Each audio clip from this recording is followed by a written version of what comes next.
Datuk Yusni Hamid menerusi panggilan untuk kita bawakan pengalaman beliau bagaimana sebenarnya program vaksinasi ini boleh memberikan satu impak yang positif kepada diri beliau. Assalamualaikum Datuk, selamat pagi. Selamat pagi Datuk. Waalaikumsalam. Apa khabar Datuk?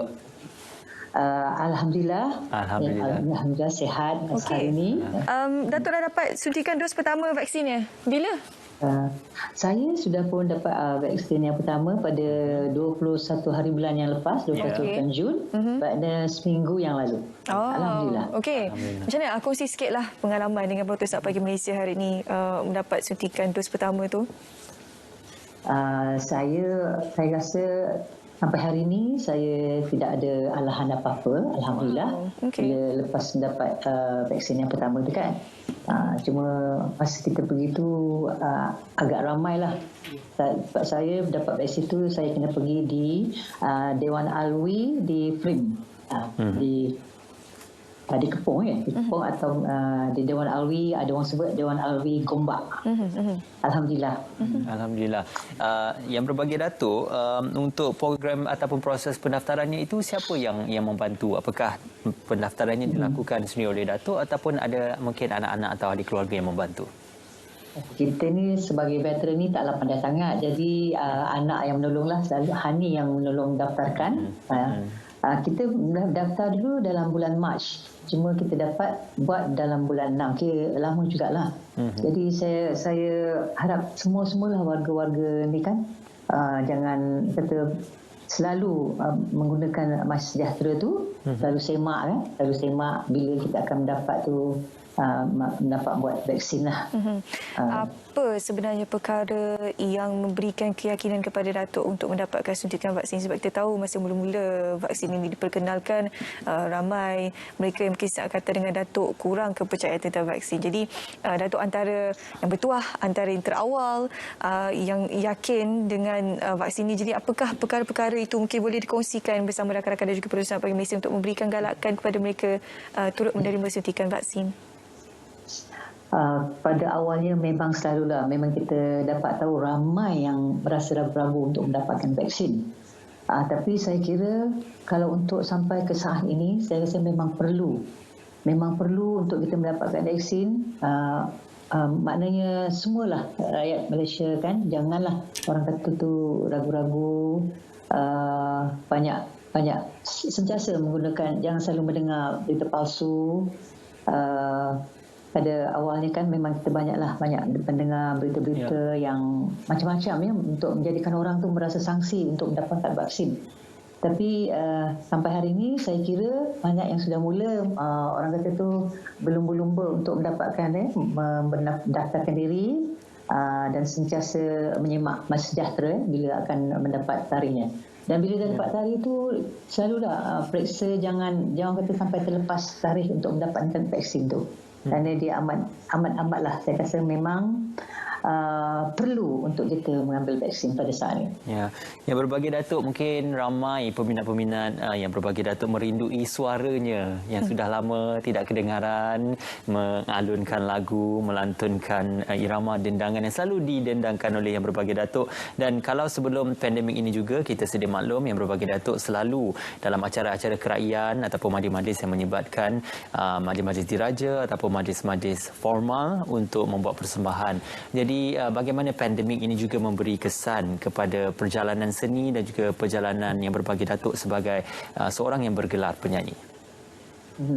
Sebab dari awal bila kita sudah ditimpa masalah dengan pandemik ni kan, pandemik COVID ni, memang ramailah, bukan saya seorang, ramai lagi juga artis veteran yang orang kata tu tak dapat membuat apa-apa persembahan lah. Kan banyak kalau kita dah ada dari awal, mana kita dah ada untuk membuat persembahan tu, semua ditangguhkan. Jadi mungkin memang kita mendapat masalah lah kalau untuk pendapatan kita sebagai anak seni kan, kita tak dapat membuat persembahan, dan banyak juga jemputan-jemputan yang telah dibatalkan ya. Kita mana benda tu dah setahun ya, ada juga yang bertanggung, mungkin akan diteruskan atau tidak. Jadi bagi kita ni anak-anak seni ni memang mengalami masalah sedikitlah. Ya. Tak kira lah yang berlakon ke, yang menyanyi ke, yang mengarah ke, semuanya dalam masa sekarang ni memang masalah lah. Maknanya pendapatan tu berkurangan. Ya, kita berharap sangat pandemik COVID ni biar berlalu dengan segera supaya dapat kita mulakan hidup kita yang normal seperti dahulu. InsyaAllah. Ya. Mungkin Dahlan dan Datuk bersama dengan kami ini mungkin boleh kongsikan perkembangan terkini sekarang, apa yang Datuk lakukan sepanjang PKP. Kotlah boleh kongsi dengan penonton Nak Pagi Malaysia yang mungkin tidak tahu apa ingin mereka lakukan di rumah, sedikit tertekan di rumah. Jadi untuk mereka yang kata dengan Datuk, mungkin boleh kongsikan bagaimana sokongan moral ataupun pesanan yang boleh disampaikan oleh Datuk untuk mereka ini. Yelah, kita ni sebagai insan biasa kan, memang kita menghadapi tekanan dalam keadaan sebegini. Dah masuk 2 tahun kita ni. Jadi kita, orang kata tu, jangan cepat mengalah lah, kata orang. Jangan ikutkan perasaan kan.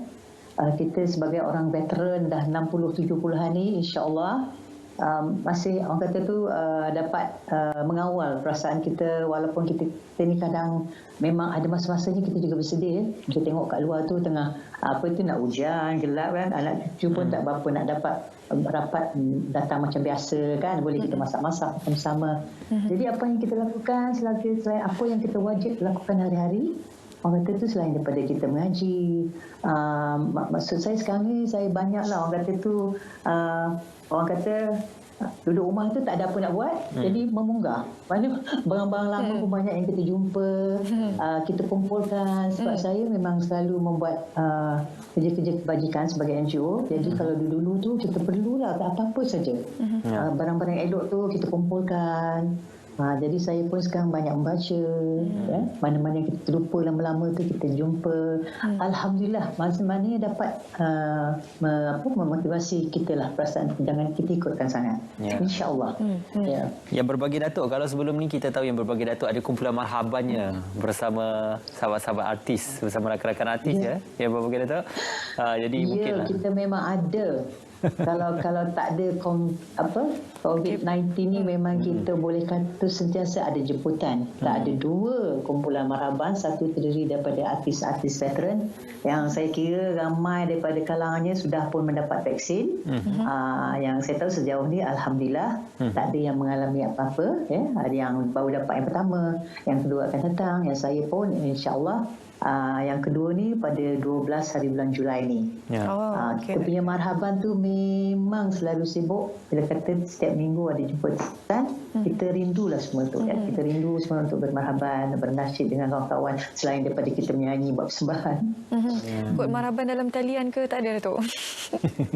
Dalam talian tu kita ada memang, tapi masa sekarang ni tak tahulah, semuanya dah veteran. Kalau ada yang pandai buat, okey saja kan.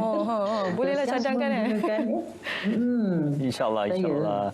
Apa-apa pun menyampaikan hasrat daripada para peminat Datuk juga, kami merindui suara yang dilantunkan dan juga selalu dialunkan oleh yang berbagi Datuk dan juga sahabat-sahabat. Terima kasih kerana terus mewarnai industri hiburan tanah air. Terima kasih kerana terus berbakti kepada industri tanah air. Terima kasih banyak-banyak yang berbagi Datuk Yusni Hamid kerana bersama dengan kami berbagi ni Datuk. Okey, terima kasih.